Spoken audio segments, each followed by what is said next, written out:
আসসালামু আলাইকুম, কী খবর সবার? আশা করি দূরে এবং কাছে যে যেখান থেকে আমার ভিডিওটা দেখছেন সবাই ভালো আছেন। আলহামদুলিল্লাহ আমরাও ভালো আছি।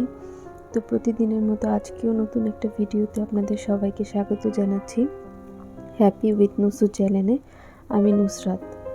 তো আজকে সন্ধ্যা থেকে ভিডিওটা শুরু করলাম। সন্ধ্যা বলতে দেখলেনই তো কয়টা বাজে।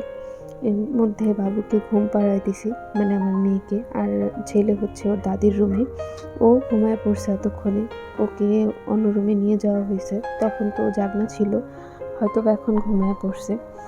এখন আমি দেখতেছিলাম যে খাবার এগুলো সব ঠিক আছে কিনা, কারণ ওর আব্বু আসার আগে আবার জানাইতে হবে যে কি লাগবে কি লাগবে না। এখানে দেখলাম যে দুধ ঠিক আছে কিনা, চামচটা উঁচা হয়ে আছে কিনা, কারণ দুধের ক্যাপটা যদি খোলা থাকে তখন হাওয়া ঢুকলে দুধটা নষ্ট হয়ে যাবে। এ কারণে যেহেতু ফর্মুলা মিল্ক খাওয়াই ওদের, তো একটু খেয়াল রাখতে হয়, শেষ হওয়ার আগে ওর আব্বুকে আবার জানাইতে হয়। গতকালই দুধ আনছে, এখন মানে একটা দুধের কৌটা ওদের 2-3 দিনের বেশি যায় না, যেহেতু ওরা দুজনে খায়। এই জন্য খেয়াল রাখতে হয় যে কতটুকু শেষ হলো, কারণ শেষ হলো আব্বুকে আগে থাকতে জানাতে হবে, না হয় আবার মানে দোকানে ওই দুধটা পাওয়া যায় না, খুবই কম পাওয়া যায়। তো লোকে বলছে যে আগে থেকে জানায় রাখতে। আর এখানে যারার জন্য সেরেলাক নিয়ে নিলাম। ওর দাদির রুমে উঠে গেছে ঘুম থেকে, আমার ফুপু শাশুড়ি নিয়ে গেছে, যেহেতু এসানও ঘুম থেকে উঠে গেছে।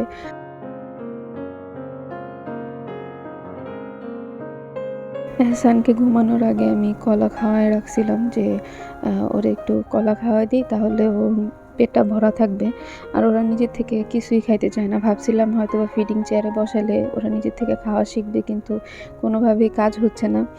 দুইজন বাবু এত ধৈর্য সহ্য মানে থাকছে না, তো এই কারণে নিজেই খাওয়াই দিই, যতটুকুই কষ্ট হোক। যদিও জোর করে খাওয়াতে হয়, তারপরেও এখন কিচ্ছু করার নেই, এভাবেই খাওয়াইতে হইব। আর এখানে হচ্ছে লাল সেমাইটা আমি গুঁড়া করে নিব।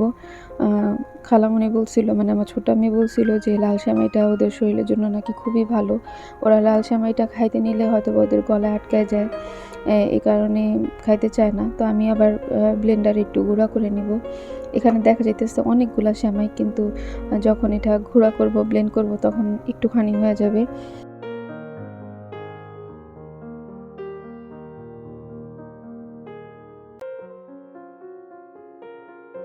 আসলে কাজ করলে কাজের কোনো শেষই নাই, একটার পর একটা কাজ থাকেই।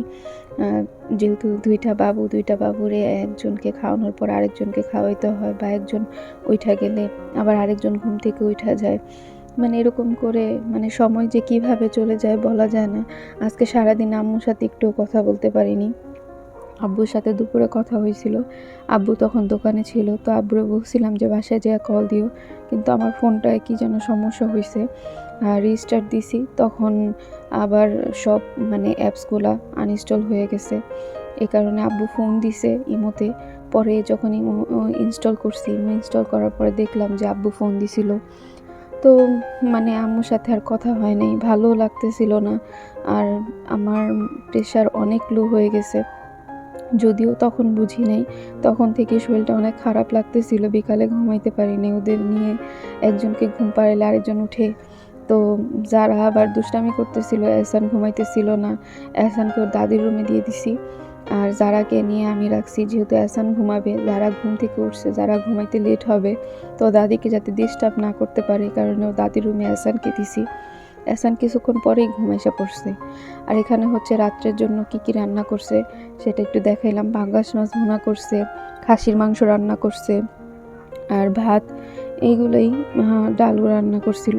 তো আমি এখানে আবার এই যে সেমাইটা গুঁড়া করে রেখে দিছি। আর দেখলাম সুজি কতটুকু আছে, কারণ সুজি শেষ হইলো, ওর আব্বু বলছিল জানাইতে। যেহেতু সুজিটা এর আগে আনছিল যেখান থেকে, ওইখানেও সুজি মানে মেয়াদ ছিল না বেশি দিন। তো ওর আব্বু আবার পরে যে সুজিটা আনছে, পরের সুজিটা মেয়াদ আছে অনেক দিন, তো এই কারণে আবার আগে থাকতে জানাতে হবে।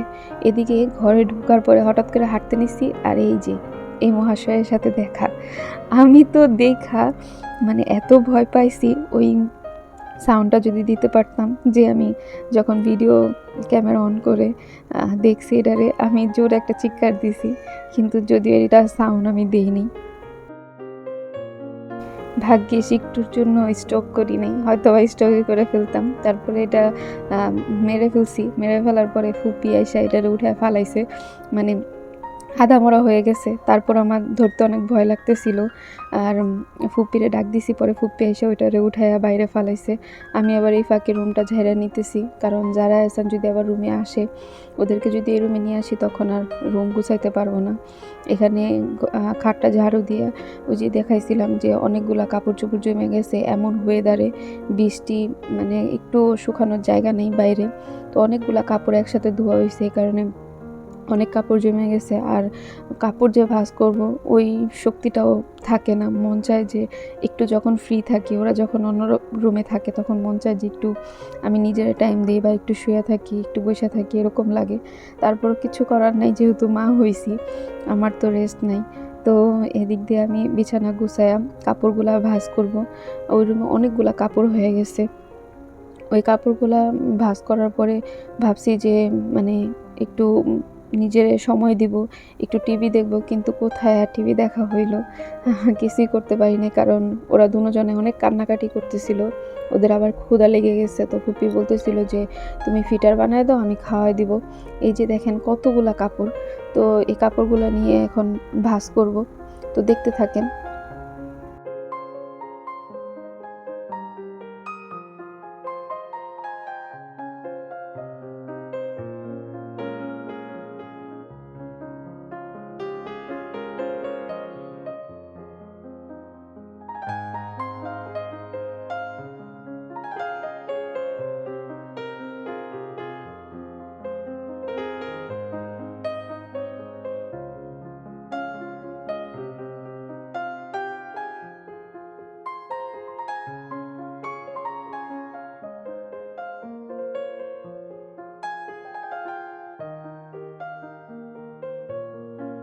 এইখানে আমাদের কাপড় ভাঁজ করার পরে আমি যারা এহসানের কাপড়গুলো ভাঁজ করে নিতেছিলাম।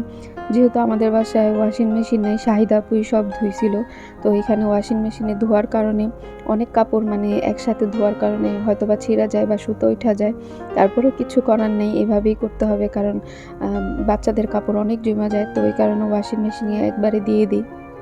আর এখানে আমার ছেলের কাপড়ের থেকে আমার মেয়ের কাপড় বেশি হয়ে গেছে। এই যে আমার হাতে যেগুলো, এগুলো হচ্ছে জারার কাপড়, আর এহসানের কাপড় হচ্ছে ওই যে রাখলাম অল্প, আর জারার কাপড় অনেক। এখানে ঝুড়ির মধ্যেই রাখা হয়, যেহেতু ওয়ার্ড্রোপে রাখা হয় না বা আলমারিতে রাখা হয় না, কারণ ওদের কাপড়গুলো একটু পরপরই লাগে।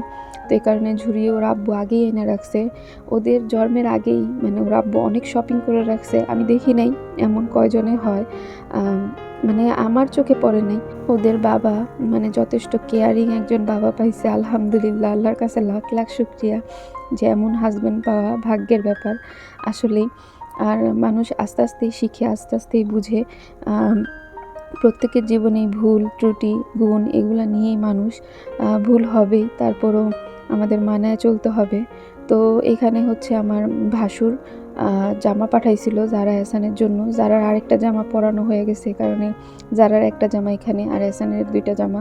তো এখানে আবার ওর আব্বুর লুঙ্গিগুলো ভাঁজ করে নিতেছিলাম। ও যা বলতেছিলাম যে ওর আব্বু এমন কিছু নাই যে না আনে বাচ্চাদের জন্য, উনি যে কোনো জিনিস একবার দেখলে ওনার বাচ্চাদের জন্য সেটা আয়না রাখবে। আলহামদুলিল্লাহ, আল্লাহর কাছে শুকরিয়া। সবাই দোয়া করবেন আমাদের জন্য। তো এই ছিল আজকের ভিডিও। সবাই ভালো থাকবেন, ভালো রাখবেন, সুস্থ থাকবেন, সুস্থ রাখবেন। আলহামদুলিল্লাহ, আমরাও ভালো আছি। আসসালামু আলাইকুম।